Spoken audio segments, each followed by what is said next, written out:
আমাদের সত্যিকার অর্থে ফেসবুকের এগেনস্টে সোচ্চার হওয়া উচিত। যতগুলো মেজর ভায়োলেন্স দেখবেন প্রত্যেকটা সূত্রপাত ফেসবুক। জনগণকে এ ধরনের ভুয়া তথ্য বিশ্বাস না করার জন্য আহ্বান জানিয়ে তিনি বলেন, দেশের সাধারণ জনগণ বিশেষ করে সশস্ত্র বাহিনীর ভেতরে বিভ্রান্তি সৃষ্টির জন্য ইচ্ছাকৃতভাবে এই সব অপপ্রচার করা হচ্ছে।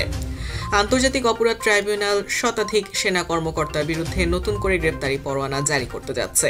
সামাজিক যোগাযোগ মাধ্যমে ছড়ানো এমন দাবিকে ভিত্তিহীন গুজব বলে উড়িয়ে দিয়েছে অন্তর্বর্তী সরকার।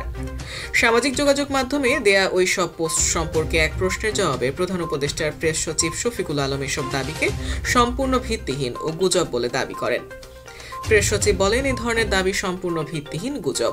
আইসিটির চিফ প্রসিকিউটরের কার্যালয় থেকে আমাদের জানানো হয়েছে যে অতিরিক্ত কোনো প্রতিরক্ষা কর্মকর্তার বিরুদ্ধে গ্রেপ্তারি পরোয়ানা জারি করার পরিকল্পনা নেই।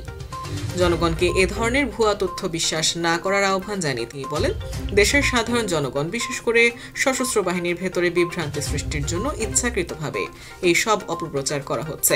শফিকুল আলম আরও বলেন, আগামী ফেব্রুয়ারির প্রথমার্ধে অনুষ্ঠেয় জাতীয় সংসদ নির্বাচনকে ঘিরে দেশকে অস্থিতিশীল করাই এই সব গুজবের মূল উদ্দেশ্য।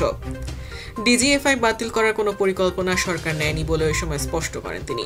প্রেস সচিব বলেন, সরকার বরং সংস্থাটির কার্যক্রম আরও কার্যকর করতে সীমান্ত ও বৈদেশিক গোয়েন্দা তৎপরতার উপর গুরুত্ব বাড়ানোর জন্য সংস্কারের বিষয়টি বিবেচনা করছে।